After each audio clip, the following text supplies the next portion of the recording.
La imagen del vampiro moderno comenzó con la novela de Bram Stoker a final del siglo XIX.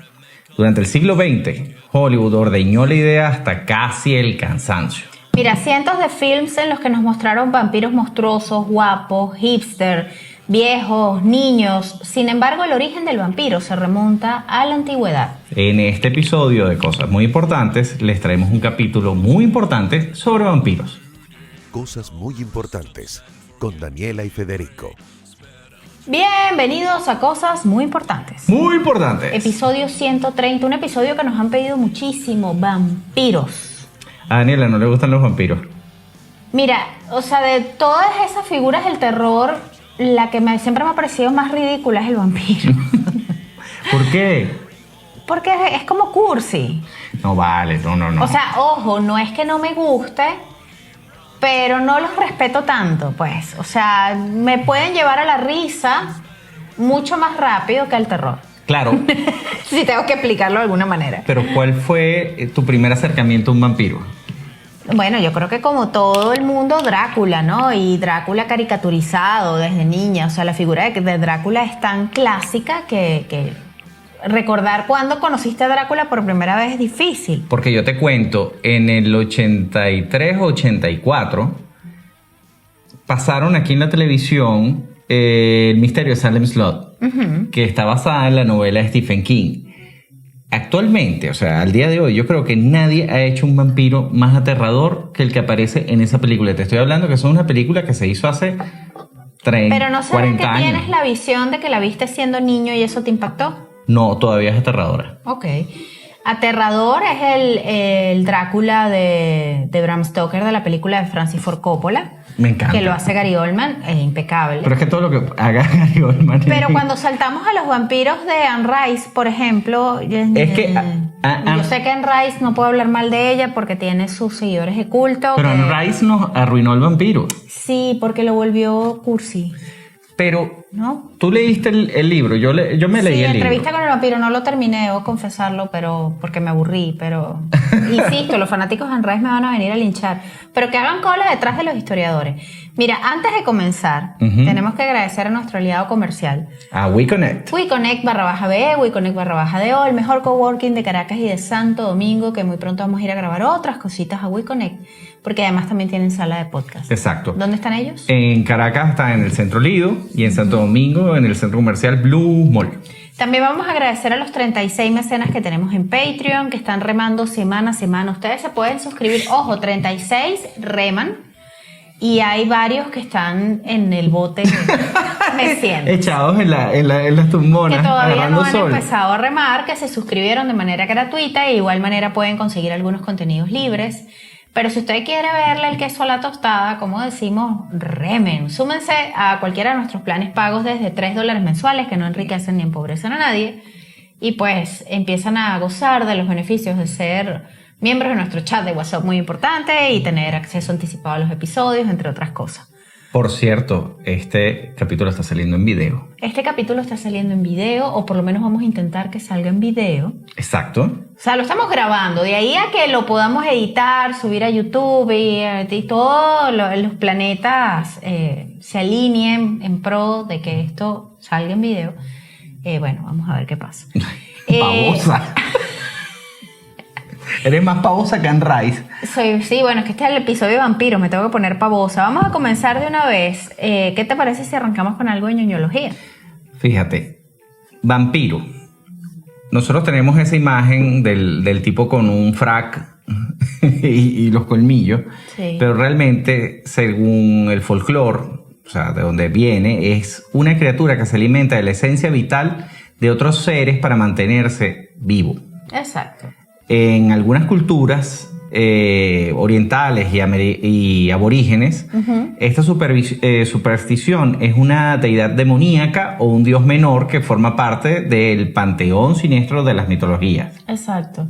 Ahora, vampiro es una palabra que comenzó a ser usada en Europa en el siglo XVIII. Según el diccionario de la RAE, esta fue incluida por primera vez dentro del diccionario en 1843. Tiene Ajá. de origen vampire o vampire. Sí, del inglés y el francés, que provienen a su vez del término vampir, que eso proviene de las lenguas eslavas y del alemán, y también eso viene a su vez del polaco, que es vampir. O sea que nos fuimos buscando el origen de vampiro y a su vez llegamos al eslavo arcaico, que es oper, del cual existen raíces indoeuropeas paralelas en el turco y en el persa, y que significan a su vez ser volador o beber o chupar o lobo. Ahora, entonces, bueno, es como una zambumbia, una combinación de todos estos términos. Lo que nos ha llegado al siglo XX y al siglo XXI es la imagen europea del vampiro. Por eso es que el vampiro es tan refinado. Pero el vampiro o estos seres que se alimentan de la esencia vital vienen desde Mesopotamia. Imagínense, eso es viejo. Yo tengo amigos que vienen de Mesopotamia. Y yo creo que más de uno de esos es vampiro, ¿viste? Yo también. Vampiros emocionales. Fíjate, en Mesopotamia se invocaba a los dioses protectores para que acabaran con los utuku, que eran seres culpables de las enfermedades y las pestes, que pueden considerarse como los abuelitos de los vampiros. Exacto, los antecesores.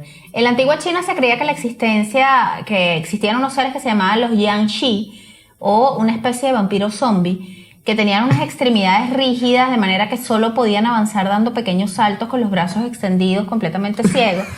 Pero yo sabía que te ibas a reír. Hacían y que iban dando saltitos con los brazos extendidos. Si se van a YouTube y logramos editar este episodio, pues como Federico tiene la esperanza de que así sea, me van a poder ver haciendo como hacen estos Yanxi, que son como estos vampiros zombies chinos, ¿no? Ahora, cosa importante. Pero son completamente ciegos estos. Sí, pero una cosa importante de la mitología del vampiro chino es que si muerden a una persona, esta otra persona se convierte en vampiro. De ahí viene esta. Ok.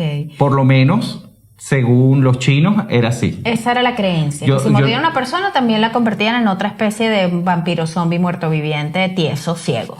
Con los brinquitos. Creo que hay unas fiestas, inclusive en China, en donde la gente se disfraza de estos vampiros y van por la calle haciendo así. Yo no quiero ir a eso.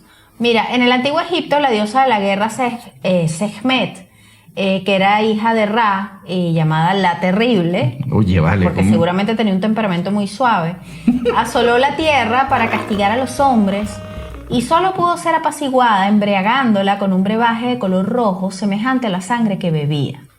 La engañaron. Esto tiene también... Le metieron una droga. Burundanga. Egipcia. En el folclore árabe y africano se menciona la existencia de unos demonios necrófagos y vampiros que cambian de forma a su antojo, llamados ghouls. Ajá, nosotros creo que hemos hablado de los ghouls, o bueno, he leído algo de los ghouls, sí, que viene del árabe al-ghul, que es demonio. Exactamente. Que se convertían en ghouls después de haber tenido una muerte violenta. Claro. Que probablemente en África están todos son ghouls. Porque en África todo el mundo tiene muertes violentas. O te mata un hipopótamo, o una tribu, o un cocodrilo, o un león. Bueno, realmente tener una muerte violenta, sí, es fácil. Ahora, el judaísmo, fíjate que esto es tan amplio que lo ahí está presente en muchísimas culturas, ¿no? Y un origen muy antiguo. El judaísmo, uno de sus arquetipos míticos es Lilith. Creo que nosotros en alguna oportunidad hablamos de Lilith. Esta es considerada la primera mujer que tuvo Adán. No se escandalicen, no nos linchen, esto está en la historia, no lo estamos inventando. Es la ex esposa de Adán. Exacto, de quien se decía que se alimentaba de la sangre de los niños no circundados y es inspiradora, digamos, que de muchos personajes de vampiresas seductoras. Digamos que esa primera figura de la vampiresa, que tiene un carácter sexual, viene de esta figura de Lilith. Todos conocemos una Lilith. Exacto. También estaban en la India, ¿no? En la creencia de... Los Betalas, que eran unos demonios vampiros, ocupan un lugar importante en las narraciones, o sea, en el folclore de ellos. Como parte de la corte de Shiva. Que rondan los lugares de la cremación. Sí, tienen todos como este origen oscuro, demoníaco. Fíjate, en América, el pueblo mapuche, allá de donde viene tu gente, tiene entre sus creencias la existencia de un ser vampiro o vampírico conocido como Pihuichen. Pihuichen, que ataca principalmente a los animales. Este no Pero será también humanos. No será como el abuelo del chupacabra. Puede ser un antepasado del chupacabra, pero el piwi... El puchacabra. El puchacabra. ¡Qué horror! Pucha. Saludos, Chile, te queremos. Ojo, mi familia es chilena, esto no es bullying. O pero sea, es el bullying puchacabra. bullying, no es el chupacabra, sino el puchacabra. Qué desastre. Okay. Pero bueno, el hecho es que ellos también creían no solo en el puchacabra, sino también en una criatura vampírica acuática conocida como el Trelkehuecufe. El cuero, ese creo que conocido como el cuero. Mejor. Creo que hace como 500 millones de episodios nosotros hablamos de alguna creencia. Cuando hablamos de los piratas, hablamos del cuero. Comentamos algo acerca de este bicho. De este, ¿no? Sí. Estaba ahí. Bueno, algo comentamos de esto. Posteriormente, ambos seres, tanto el cuero como el puchacabra y el cuero pasaron a formar parte del bestiario chileno. Exacto. Los mexicanos, fíjate, los mexicanos creían en el ciguateteo, que eran los espíritus de las mujeres que morían durante el parto y al parecer provocaban peste. O sea, y atacaban a los niños y en las noches a los viajeros, especialmente en los cruces de camino. De ahí probablemente viene la Llorona. Ah, bueno, mira, según el Popol Vuh, los mayas creían que el guardián Xibalbá era un murciélago con rasgos humanos llamado Camazotz, que decapitaba a los extraños. Uy, qué sujeto tan agradable. O sea, en Latinoamérica yo creo que estamos llenos de esta riqueza folclórica de mitos, uno más feo que el otro, por cierto, pero súper interesantes. Ahora, un mito del pueblo Shuar que habita la selva amazónica entre Ecuador y Perú dice que los Yencham, que eran como unos murciélagos hematófagos. O sea, que comen sangre. Exacto, que habitan las cavernas, chupan sangre y se originan en hombres que fueron transformados por su gusto de derramar sangre. Exacto. Como vemos, está todo ligado hacia eso, hacia el mal, hacia... Y la sangre está... Castigo, demonio, infierno, en fin. La sangre siempre está involucrada en el tema de los vampiros, definitivamente. Volvemos a Europa. En Europa, la mitología griega incluye la leyenda de Lamia, que era hija de Belo, el rey de Libia, quien por sostener un romance con Zeus sufrió... Pero Zeus... Pero por Dios, es que... Todo el mundo tuvo affair con Zeus. Todo el mundo...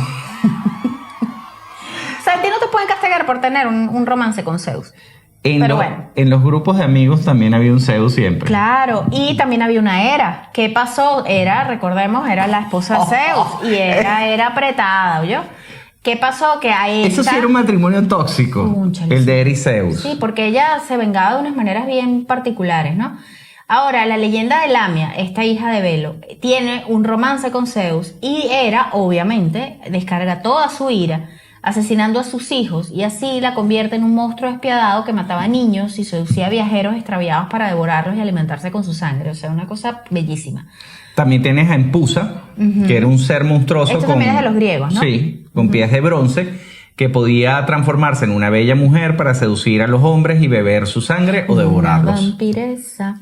En las leyendas rumanas se habla de los estrigoides, esto también hemos hablado, deidades con rostro de mujer y cuerpo de pájaro, bellísimas, por cierto, que absorbían la sangre de los humanos mientras estos dormían. También conozco unas cuantas con cara de pájaro. No, pero esta no era cara de pájaro, era el cuerpo de pájaro. Cuerpo de pájaro.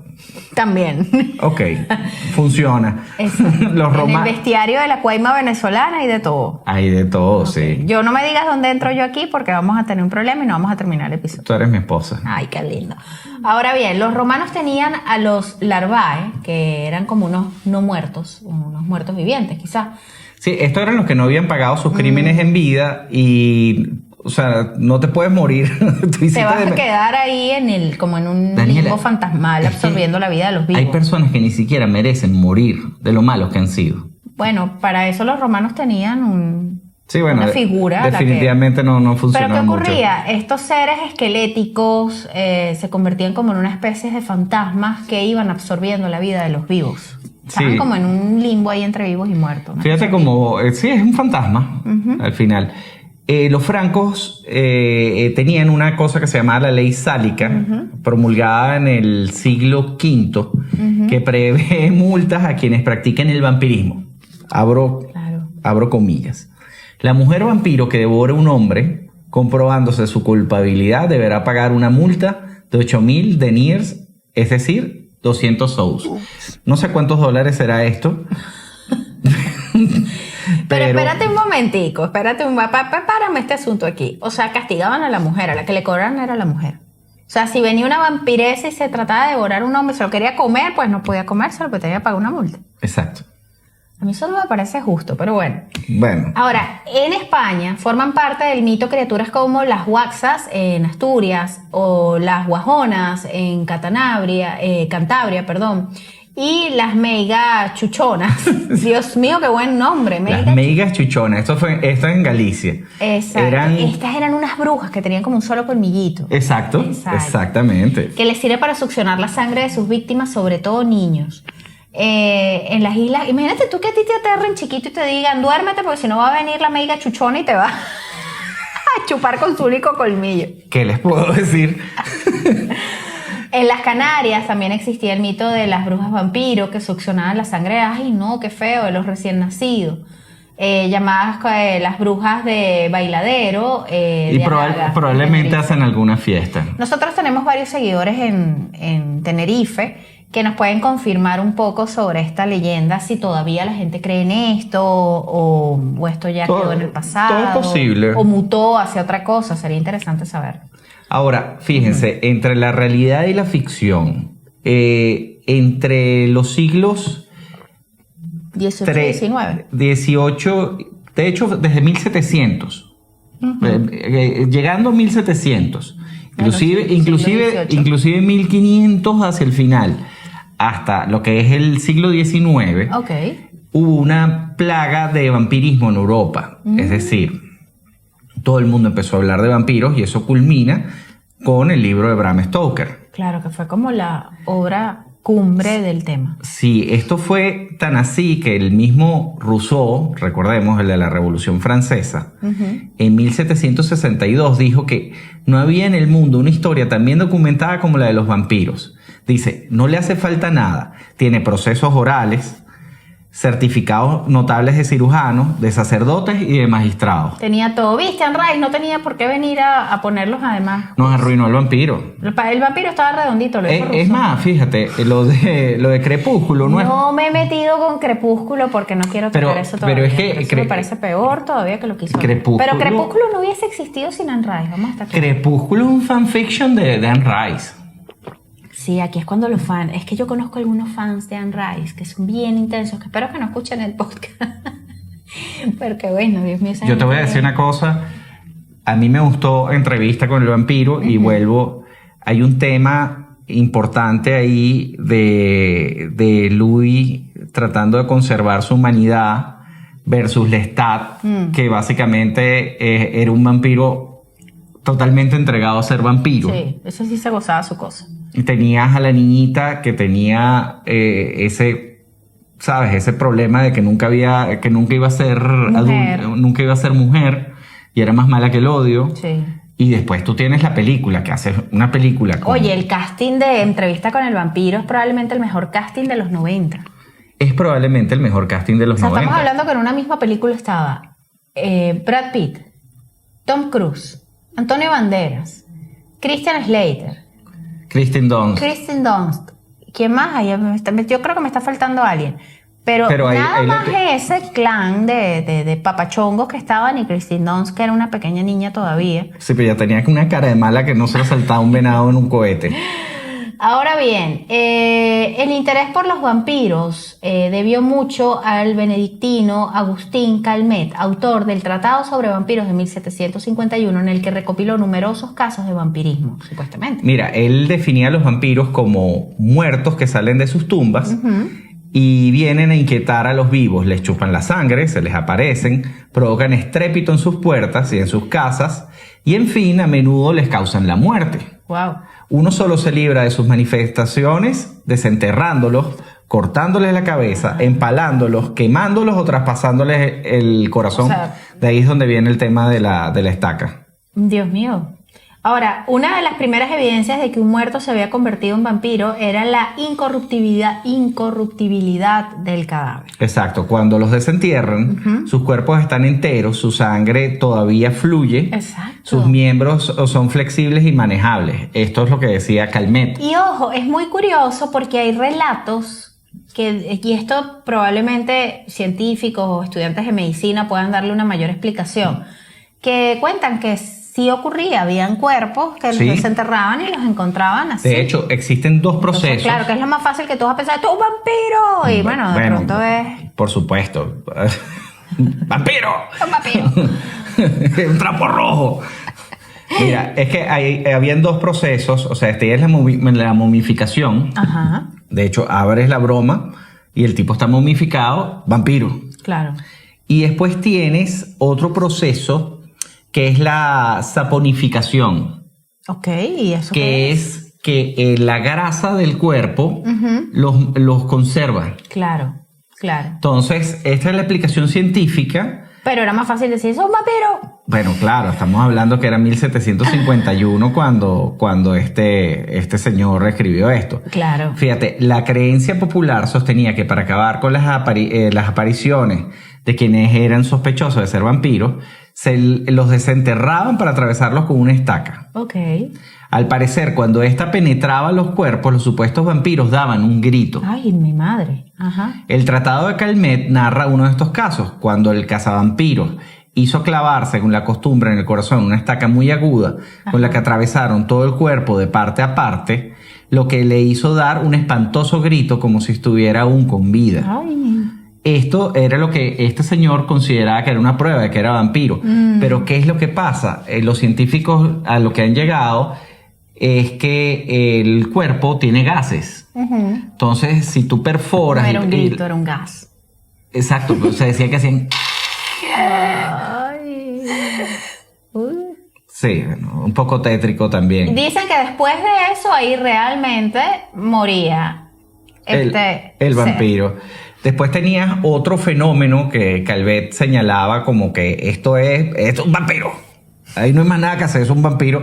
Es el tema de que les crece la barba, les crece el pelo y las uñas, pero tú ya lo explicaste en un episodio. Sí, lo explicamos en un episodio. No es que crezca como tal, sino que... se retrae. Claro, en un ser vivo los pelos, las uñas crecen desde la raíz por multiplicación de las células y se alimentan de la corriente sanguínea. Desde luego, cuando fallece una persona, las células dejan de nutrirse y cabello y uñas dejan de crecer. Pero ciertos efectos ópticos pueden dar la impresión de que le creció el pelo, que le crecieron las uñas, y es el tema del desecamiento, de la deshidratación, la retracción de la piel. Que se contrae la piel y queda uña. Claro, pareciera que te crecieron las uñas, pero no es así. A menos que haya sido un vampiro de verdad. Claro, por supuesto, bueno, que es muy lógico eso. Todo es posible. Ahora, esta histeria vampirística nos dejó varios registros de supuestos vampiros reales. Ajá, de Yuregrando, por ejemplo, de él hablamos en una oportunidad, pero vamos a refrescar quién fue este señor. Fíjate, en Kringa, un pueblo de la antigua región de Istria, hoy conocido como Croacia, o sea, si hay vampiros en algún sitio... Es en Croacia. Es por esos lados. Seguramente. Entre Rumania, Croacia, etcétera, etcétera. Vivió un campesino llamado Yuregrando. Según esto...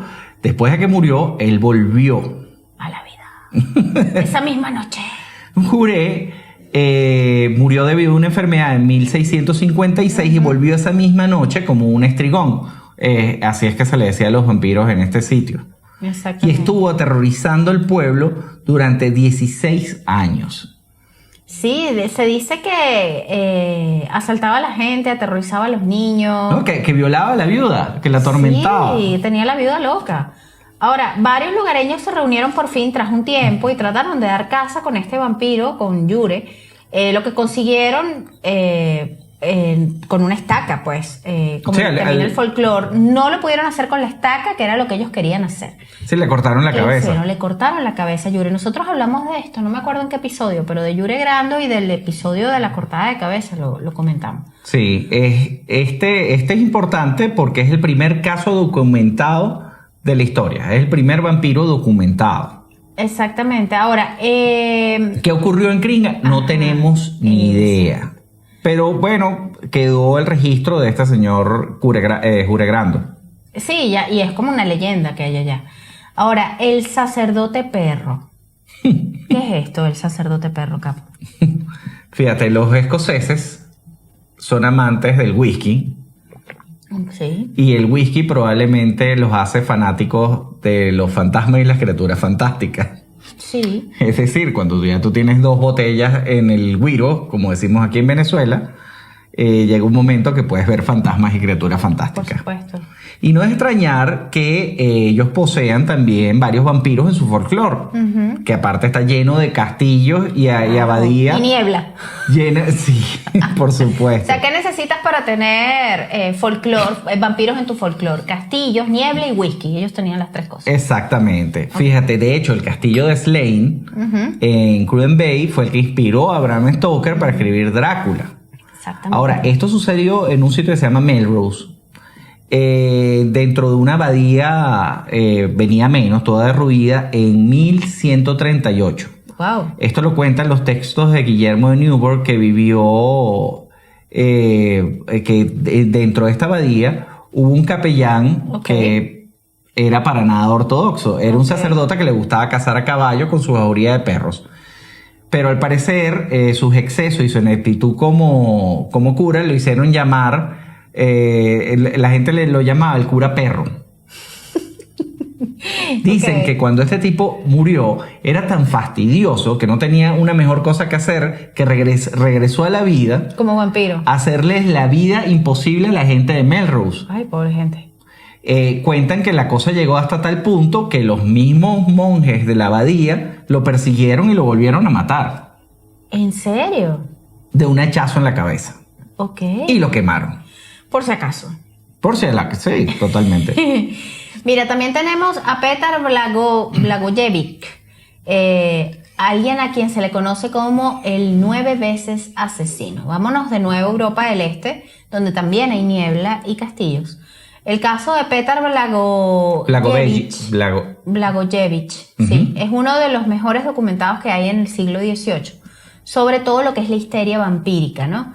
Digamos que el bueno de Petar vivió cerca de Kisilova, en Serbia, en tiempos complejos de guerra y conflicto, ¿cuándo no? Y como de costumbre en estos casos, murió para volver un día después de asesinar gente. Según contaron los conciudadanos, Petar asesinó a 9 personas a lo largo de la semana siguiente a su muerte. Todos los finados eran encontrados en sus camas con restos de sangre alrededor y la garganta abierta o aplastada. Daniela, ¿esto no te suena a las fuerzas policiales diciendo ¿quién lo mató? Ese fue Petar. Ese fue Petar. El tipo pues ya estaba muerto. Estamos hablando del siglo XVIII, en fin. El hecho es que sí, esto suena a que lo usaron de chivo expiatorio. Sí, el pueblo se puso histérico y amenazó a la autoridad local para que tomara cartas en el asunto, pasando inclusive por encima de todo el mundo. O sea, le dijeron, ustedes tienen que hacer algo con este tipo. Claro, porque nos está matando todo. Ellos exhumaron el cadáver de Petar. Saltándose toda la ley, ¿no? Sí, y fue encontrado incorrupto y con señales de vampirismo, según relatan los documentos. El cuerpo fue empalado y quemado, y las autoridades superiores, debido a la gravedad del asunto, no tomaron represalias en contra de la población. Lo que no sabemos es si todos los sucesos que llevaron a esto continuaron o se detuvieron. No lo sabemos. No lo sabemos. Porque llegaban, hacían esto y listo, histeria colectiva, aplacado y ya, bueno, y la gente se calmaba. Imagino que si había un asesino o algo, se quedaría quieto para decir, bueno, no. Es el origen del asesino en serie. Sí, señor. Ahora, tenemos también el cuento del partisano de Medveja. ¿Quién era el partisano de Medveja? Qué buenos nombres. Arnold Paole. Este fue un militar que vivió en tiempos revueltos. Y una noche, según cuentan los informes, fue atacado por un vampiro, pero se salvó de convertirse en uno comiendo tierra de la tumba del monstruo. Acuérdense que en toda la tradición vampirística, la tierra en donde es enterrado tiene un poder especial. Claro. Recuérdense que Bram Stoker nos cuenta que el conde viaja en el Demeter, en el barco, en su ataúd lleno de la tierra recuérdate que tenía que estar metido dentro de la tierra en donde fue enterrado. La tierra tiene una importancia ahí. Tienes razón, no recordaba ese detalle. Entonces, bueno, este se salvó supuestamente de convertirse en el momento, pero cuando murió, un tiempo después, al parecer volvió como vampiro. Eso es lo que decían los lugareños. El caso de Arnold Paoli es especial porque fue determinante en el desencadenamiento de la epidemia del vampirismo en la Europa del Este del siglo XVIII. Según las fuentes, el ataque de Paoli a varios animales y personas habría causado que toda esta histeria. Claro. Ahora bien, puesto que el miedo a los vampiros venía creciendo desde décadas atrás, esto levantó la alarma entre las autoridades que comenzaron a investigar, exhumar y realizar informes sobre supuestos vampiros. Cosa que solo ayudó a extender el rumor más y a que se volviera, pues bueno, una bola de nieve. Y este es el mejor de todos. Ajá. El vampiro pestoso. El vampiro pestoso de Penge. Ajá. ¿Quién fue este? En 1582, Johannes Cuntius, un respetado comerciante, se cayó de su caballo. Ok. A pesar de que los médicos hicieron todo lo posible para salvarlo, Cuntius se veía a sí mismo ardiendo en el infierno. Y finalmente se murió. Y finalmente se murió. 2 días después, según recogen las crónicas, el fantasma o el espectro comenzó a aparecer por toda la villa de Silesia, que era donde habitaba este señor. Y su visita era notada por todo el mundo debido a un horrible, a la peste. Al olor. Dice que era mucho más maligno y desagradable de lo que las palabras pueden contar. Pero sabes que te iba a comentar algo respecto a eso del olor. Muchos relatos relacionados a todo el tema espiritual de personas que creen firmemente en esto de los demonios, de las posesiones, dicen que cuando hay un demonio, cuando está el mal, hay un olor. Hay un olor, sí. A fétido, a basura, a muerte, o sea, un olor terrible, una pestilencia. Eso está en El Exorcista. De hecho, sí, está en El Exorcista, y si no me equivoco, eso incluso está en la Biblia. Los demonios están asociados a eso, a la pestilencia, sí. Ahora, me llama la atención porque este era el vampiro apestoso. Sí, al final el pueblo decidió exhumar el cadáver de Cuntius y lo tiraron en una hoguera. Okay. Y supuestamente esto acabó con digamos que todo el tema de la exhumación de alguien con quien tienes dudas de que sea un vampiro, bueno, si bien es una profanación de tumba en muchos casos o un irrespeto al cuerpo de las personas, es un por si acaso que hace la gente. Que bueno, que no está de más, ¿no? Sí, por si las moscas, ¿sabes? No están matando a nadie, el tipo ya se murió, pero vamos a rematarlo por si acaso. Así pues sí. Exacto. Ahora. Ajá. Estos son supuestos vampiros y todos nos reímos y de verdad que hay cosas que tienen mucho del folclore y leyendas. Pero sí existió a principios de siglo un vampiro real. ¿A principios de qué siglo? ¿Del siglo XX? Del siglo XX. Recuérdense que Federico yo soy está todavía viejo. En el siglo pasado. Sí, para mí 1970 fue hace 30 años. Claro, porque si tú dices a principios de siglo, puede ser en el 2000. Y no. ¡Ay, qué horror! ¿Viste? Vamos a hablarles de Peter Kürten. Ok. El vampiro de Düsseldorf. Ay, este sí era malo, ¿eh? Sí. Mira, este señor Kürten nació el 26 de mayo de 1883. Era el tercero de 3 hermanos.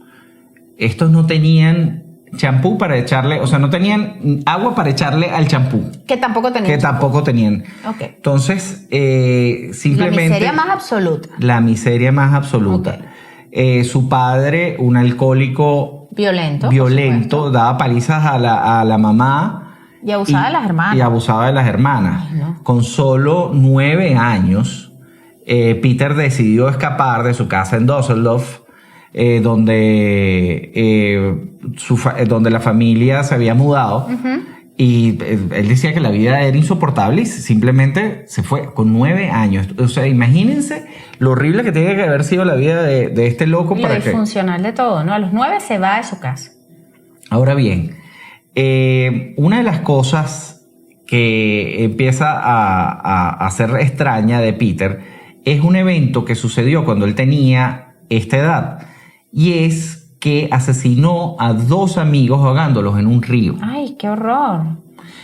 No hay registros policiales que corroboren el hecho, pero el mismo Peter confirmó que él comenzó a matar a los 9 años y mató a 2 amigos ahogándolos en un río. Wow. Ahora bien, pasa el tiempo, el 25 de mayo de 1913, Peter Corten, un hombre de 30 años, vivía de lo que robaba. Un día estaba vigilando una casa presuntamente vacía para poder entrar a robar, pero cuando entró para desvalijarla se dio cuenta que en su interior se encontraba una niña de 13 años llamada Christine Klein, que estaba durmiendo en su habitación. Cuando comprobó que no había nadie más en la casa, la estranguló y después la degolló. Ay, qué horrible. En palabras del mismo Corten, entré en una casa en Wolfstrasse, cuyo inquilino era de apellido Klein. Fui hasta la primera planta, abrí varias puertas y no encontré nada digno de robar.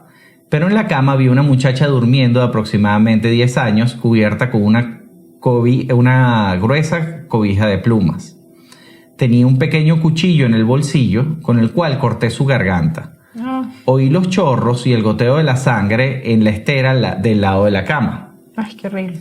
El padre de la niña, Peter Klein, fue acusado del asesinato de su propia hija, ya que Corten, quien ya desde el primer momento ya mostraba señales inequívocas de trastorno narcisista, Sí, como dejó en la escena del crimen un pañuelo con sus iniciales. Ah, que eran Peter Corten y el papá de la niña se llamaba Peter Klein. Exactamente. Claro.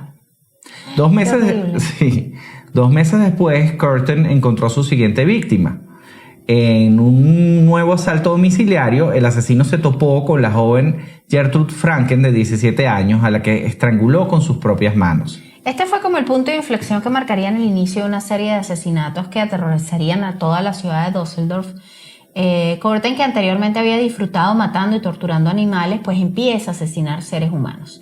Las siguientes víctimas serían 2 hermanas a las que pues mutiló, y a partir de entonces dio un paso más en su locura criminal y empezó a beber la sangre de sus víctimas. De aquí es que empieza a ser conocido como el vampiro de Düsseldorf. Exacto. Entre los meses de febrero y noviembre de 1929, Corten, con el ego desatado, empezó a poner en jaque a la policía, burlándose de la policía. En su afán por reafirmar su superioridad frente a los agentes, Corten les envió un mapa en donde indicaba el lugar en donde había arrojado el cadáver de una niña llamada Gertrude Albermann. En aquellos momentos las comisarías alemanas se encontraban colapsadas por la enorme cantidad de denuncias que llegaban con nombres de posibles sospechosos. Se volvió una locura. Me imagino que haber pasado como ha ocurrido con famosos asesinos en serie como el ciudadano cero. ¿Cómo es? El ciudadano X. El ciudadano X, exacto. Pero bueno, en 1930 un error fatal conduciría al brutal asesino ante un tribunal. Fíjate. Siempre se caen, siempre, sobre todo cuando Sí. son tan egocéntricos. Excepto, fíjate, el policía el que era el asesino de la... ¿Cuál? Uno que atacaba en California. Que lo agarraron viejito, lo agarraron hace nada. Ah, bueno, claro, siempre hay excepciones, pero por lo general en lo que se empiezan a poner muy arriesgados por temas de ego. Corten estaba loco. se cae. Ya ustedes van a ver por qué digo Bueno, que estaba... porque mataba y bebía la sangre de sus víctimas. Pero yo creo que ya me da un mapa. estaba realmente de chequelete. Ahora, él se había fijado en María Bodlake, una joven de 20 años que acababa de bajar del tren justamente en la estación de la ciudad donde él, digamos que hacía sus fechorías. Irónicamente, Corten salvó a Bodlake de un acosador que la estaba molestando y se ofreció a acompañarla hasta la residencia de estudiantes. Eso era lo que hacía también Ted Bundy. Sí. Sin embargo, Corten se las ingenió para llevarla hasta su casa, donde se insinuó a la joven y fue rechazado. Y bueno, eso no le gustó. Exacto. Entonces se ofreció llevarla, esta vez sí, hasta la residencia de estudiantes, pero en lugar de eso... La llevó a un bosque. Sin embargo, la atacó, la violó, la estranguló y la dio por muerta. Pero gracias a Dios ella se salvó. Sí. Y se salió del bosque y fue directamente a la policía. Y pocos días después detuvieron a Corten. Fíjate, durante los interrogatorios, Corten gozó un pullero, o sea, se sentía feliz. Desgraciado. Durante todas estas sesiones confesó alrededor de 70 actos criminales, que incluían agresiones sexuales, asesinatos Y piromanía y incluso. piromanía. Decía que a veces prendía fuego a edificios abandonados con la esperanza de ver salir ardiendo del interior a los vagabundos que pernoctaban en ellos. O sea, estaba completamente loco, era un sádico enfermo. Ahora, entre sus fetiches se encontraban la sangre. Decía que le proporcionaba un gran placer estar en contacto con la sangre y que a veces la bebía. Este trastorno se denomina hematodipsia. Hematodipsia. O vampirismo clínico. Esa gente que tiene gusto por la sangre. Y ha sido frecuentemente diagnosticado en otros personajes históricos y asesinos en serie, como alguien que no hemos nombrado aquí en este episodio, pero hablamos de ella en Mujeres Asesinas, la gran asesina en serie prolífica y espantosa, Elizabeth Bathory. Sí, y tampoco hablamos de Vlad Tepes, pero Vlad Tepes se merece un episodio para el solito. Vlad Tepes necesita su episodio solo, El Empalador. Pero bueno, tras escuchar las terribles declaraciones del acusado, el jurado pues no dudó en condenarlo a muerte al considerarlo culpable comprobado de 9 asesinatos, aunque él habló de por lo menos 70 delitos. Fíjate, él ni apeló y aceptó su pena en silencio. Su ejecución por la guillotina fue fijada para el 2 de julio de 1931 en Colonia. El estado de la locura de él era tan grande, e inclusive su personalidad narcisista era tan fuerte, que sus últimas palabras antes de morir le preguntó intrigado al verdugo: después de que me corten la cabeza, ¿podré oír cómo brota la sangre de mi cuello? Imagínate tú, el tipo tan loco. Loco. Mira, todos los psiquiatras del país se mostraron muy intrigados con el caso del vampiro de Düsseldorf y el análisis clínico de las actividades del que fue bautizado pues con este nombre sirvieron para poner las bases de numerosos estudios en el campo de la psiquiatría que tenían el objetivo de explicar la psicología detrás de un asesino en serie y elaborar así diversos perfiles criminales. Recordemos que no había pasado mucho tiempo desde Jack el Destripador. No, estamos hablando de, exacto, los primeros años del siglo XX. Exacto. O el siglo favorito de Capo. Mi siglo favorito, Tu siglo pero favorito, totalmente. Claro. El mundo se fue al infierno en el siglo XXI. Los psiquiatras, profundamente intrigados por la psicopatía y por lo extraño que era Curtin, le pidieron a las autoridades la cabeza para poder estudiar el cerebro. Y al día de hoy, la cabeza del vampiro de Düsseldorf se exhibe en el Museo de Ripley's en Wisconsin Dells, en Estados Unidos. Claro, esto está como una curiosidad histórica dentro de una caja de cristal. ¡Qué horrible! Yo no quiero ver eso. O el cartel explica todo el caso a quienes estén interesados y les guste este tema del true crime. Nosotros, por ejemplo. Sí, pero fíjate que yo esto no lo haría. Yo no iría a ver la cabeza de este desgraciado. Por cierto, este tipo terrible. Se parecía a Gary Oldman. Físicamente. Se parecía bastante a Gary Oldman. Compartirles una imagen para que puedan verlo. Ahora te digo... pero tienes fe, ¿verdad? Tengo de fe. Poder compartir una imagen. Sí, no la compartimos en redes sociales, pero en algún lado la compartimos. Ahora te digo una cosa. Yo siento que estos personajes, si bien es importante conocer su historia y de alguna manera han servido para crear perfiles criminales y se han servido para poder adelantarse y agarrar a otros, es tener exhibida su cabeza, es como complacerlo y dejarlo en la posteridad, que la gente vaya y vea. Sobre todo este se sentía increíblemente orgulloso de sus crímenes, sí. Qué terrible. Pero bueno, con esto hemos llegado al final de este episodio de vampiros. Obviamente hay muchos más vampiros y relatos de vampiros. ¿Cuál es tu vampiro favorito de la cultura pop? Probablemente el Barlow. De esa película. Sí, y del libro del misterio de Salem Slot. También adoro. Gary Oldman así es el mejor vampiro que ha habido. Probablemente el mejor vampiro. Mira, hay una comiquita que la tengo en mi cabeza, que era el Pato Lucas. ¿Y Pátula? ¿No te acuerdas del Conde Pátula? Claro, el Conde Pátula también, pero tengo el Pato Lucas vestido de vampiro. Debe haber sido algo que vi muy pequeña y me quedó No me puedo tomar los vampiros en serio, por favor, me disculpen, pero si tengo que elegir uno, bueno, obviamente Drácula, ¿no? ¿Y el peor? Uy, el peor, los de Crepúsculo, este pobre muchacho que además él es muy buen actor, ¿vale? Pobre desgraciado. ¿Cómo es que se llama él? Se me olvidó, el que fue novio de ¿Tú sabes qué es lo peor? Que su personaje Se llama Edward Cullen. Edward Cullen. Me acuerdo el nombre del personaje, no me acuerdo el nombre del actor, qué vergüenza. ¡Qué desgracia! Pero bueno, si habrá calado en la cultura pop, él me parece fatal. Pero ahí él está codo a codo con el hombre lobo, que también es fatal. No, el hombre lobo es mucho peor. Es mucho peor. Es mucho peor. Sí, pero a bueno. mí el hombre lobo me recordaba a Slater de Salvado por la Campana. No, pero muy venido menos también. Pero bueno, cuéntenos, ¿cuál ha sido su vampiro favorito de la historia? Nos gustaría leerlos, ya lo saben, suscríbanse a nuestro Patreon, pueden hacerlo gratis. De igual manera pueden suscribirse a nuestro canal de YouTube, darle a la campanita para que estén alerta de las notificaciones. Suscríbanse, Suscríbanse a nuestro canal. Y además nos pueden seguir en nuestras redes sociales, @podcastcminx, Tenemos cosas muy importantes. En Instagram y en Threads. Nuestro canal de YouTube, buscan cosas muy importantes. Tienen que buscarlo como youtube.com/cosasmuyimportantes y llegan derechito. Y tenemos página web www.cosasmuyimportantes.com y un correo info@cosasmuyimportantes.com. Vamos a agradecer a nuestros mecenas. Remen. Gracias, muchachos, por remar semana a semana para que, y mes a mes, para que nosotros podamos seguir con este sueño. Queremos vivir de esto. Exacto. Por favor. De traerles historias horribles, pero muy importantes. Gracias. La oficina apesta.